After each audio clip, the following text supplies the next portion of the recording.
Yeah, what I was Okay. saying is I think it's just such a beautiful point that Chip made. Mm, Just like how people can be ignorant to other people's cultures, right. regardless of not knowing anything about, and never setting foot in that country. But in that the picture of the man, that Afghani man, Hmm. with the turban and the Yeah. traditional gown and the big beard, can come off to some people as scary. But what his amazing point was, put the guy for us Westerners at least, put the guy in a pinstripe suit.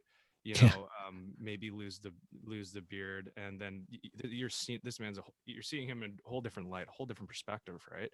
Right. Right. Right. Right. And I Right. think Yeah. that can definitely shake people's opinions on Yeah, I totally agree with him. And like we were saying there, that we've been really fortunate to travel, so much, and every single time that we have gone into a country or a place, or I've gone as well, a little bit scared. I could be in Iran, I could be in Myanmar, could whatever. But as soon as you sit down with somebody, and they always invite you for dinner with their family, right? So yeah, you go in and you come in a little, you start off a little bit kind of nervous, and you come out of there, you're best friends every time, every time. like every single time. It's just Yeah, sitting there and having a meal with somebody and understanding and learning yeah. about their culture and their way of life, and they're learning about our culture and our way of life, and just the sharing.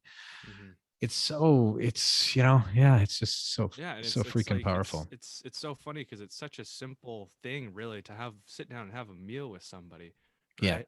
Yeah. And we will find so many commonalities when we just sit down and have a conversation, even if you don't speak the same language, hand signals, whatever it is. Hmm. But it's just this whole thing in the world gets turned upside down through, corrupt politicians, greed, Hmm. militarized, the militia groups who are just ruthless, and that you're just like, well, you're going to screw me over here, so I'm going to take up arms against your cause, and we're never going to talk. But if you get these two people, totally Hmm. different circumstances, having dinner with each other, you know, Yeah. it's gonna, Yeah. the problems of the world would be a lot Yeah, it's less, a lot interesting. different. Yeah, I know it is interesting. So I mean, in Afghanistan now, with the Taliban, like you said, it's coming in, or they're taking over. Hmm. Is it a bunch of smoke and mirrors that they're Oh, so well, that's the thing, right? Because like?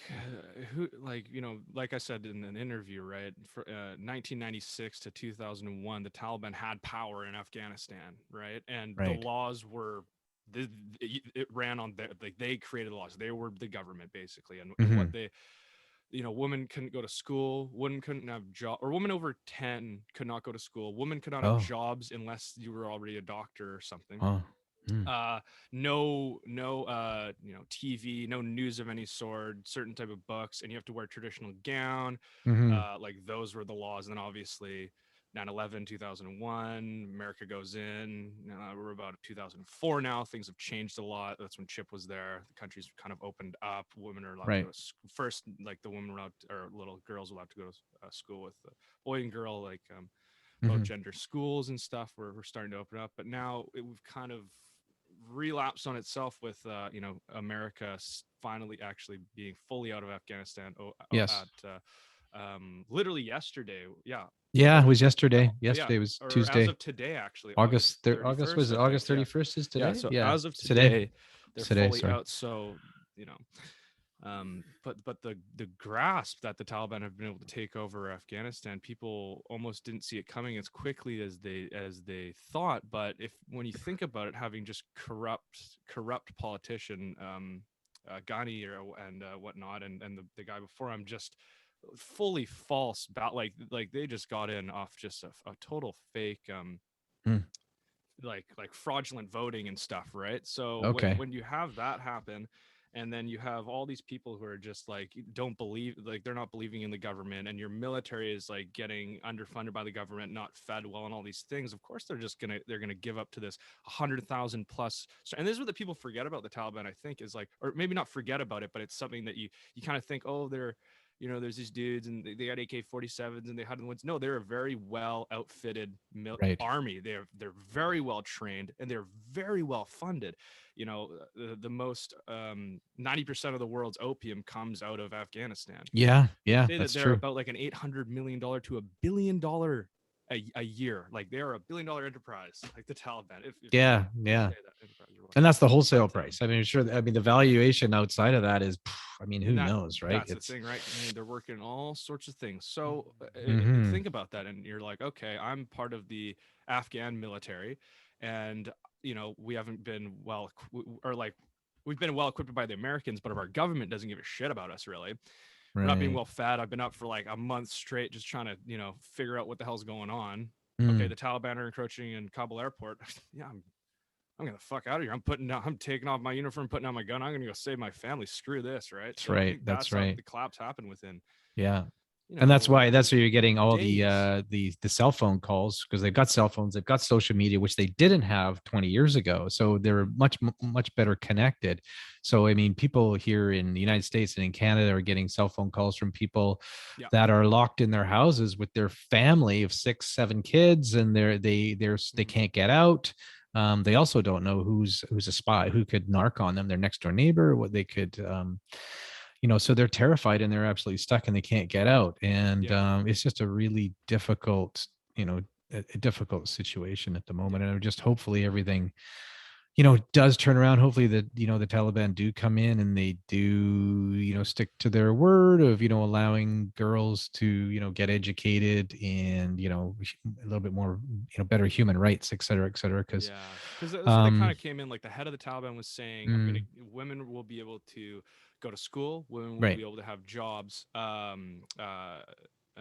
News will be basically the media will have a lot more freedoms to a certain extent, Mm-hmm. and justice, like people, like there will be the justice system will change rather than just because before when the Taliban 1996 2001 they would just Yes. execute people in the street, no problem, whatever, you do Yeah. something wrong, you're getting executed, right? So but you hear that from the head of the Taliban that he wants to do all this stuff, and Mm-hmm. I just see that it's just a PR scheme, right? Because then you hear other heads of different parts of the Taliban saying, no, we're going to bring back stoning, and in some Oh, in some yeah. in some Taliban controlled regions, Yes. they are they are letting girls actually still go to school, and they are letting women have jobs, but then in other Mhm. Taliban regions they're not, and they said nope, no school, no jobs, and so you never really know really until Yeah. so. But Yeah. yeah, I think the head of the Taliban is who knows, is he saying this so that he can be seen as a legitimate leader by the people, so that he can Mhm. actually have like they can run again as the government, and Mhm. Mhm. it'll Yeah. be somewhat democratic, but Yeah. I I mean, don't know. there's It's an scary to talk incredible about. because Chip Duncan, our guest that we just recently interviewed here, he had an amazing photograph of a little girl when he was in Afghanistan, either 2004, 2013. I'm not sure when he was it's 2013. I think he took the photo. It was a little girl sitting in a classroom with a pencil up to her, like kids do, with pencil up to your mouth, Mm-hmm. and just a beautiful photograph. And I think he called the photograph empowerment. And that Mm. kind of says everything. And hopefully it says everything for the future here for, the girls and the women in the Yeah, region and in Afghanistan and he seemed yeah, to have and around the quite a world. good.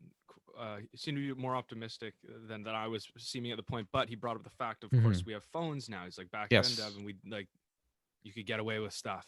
Now you got one of these in your face. You're gonna be having Yeah, like we other talked about the Arab Spring. The Arab Spring several years ago is all the connectivity of people with their smartphones, cell phones talking when video all calls. those Arab countries, and they rose up in all, from Egypt to Libya to, I mean, you name it, north Mm-hmm. to, all the way through North Africa, and rose up because they were able to communicate with each other. They were able to Yeah, communicate with each other, and perhaps the Taliban, they, it's been quite a few years, and this wasn't a it wasn't. source back Yeah, then like it is now, and now people can actually talk to each other and communicate. And so, we'll have to see what happens there with that. But yeah, hope for the best, right? So yeah, yeah. yeah. Alrighty, cool. Well, Anyways, that man. yeah. So stay tuned for our interview with Chip Duncan, who's an incredible documentary filmmaker. Yeah. author, and he's been in and out of Afghanistan, many times over the years, and he has an incredible story to share with us on our Impact podcast. So Yep. thanks, Dev. That Yeah, definitely was check great. in. Really good friend, really good man. He has a definitely an amazing perspective of the world because he's been to all the places that you could ever Yeah, wish to go. he So sat definitely and check it he out. sat and had meals with the people in so many different places and learned Yeah, so much, and they've learned a lot from him, and it's a absolutely. two-way. Yeah, so yeah, his Awesome. his perspective's cool. Okay, check out our Impact podcast. Check it out.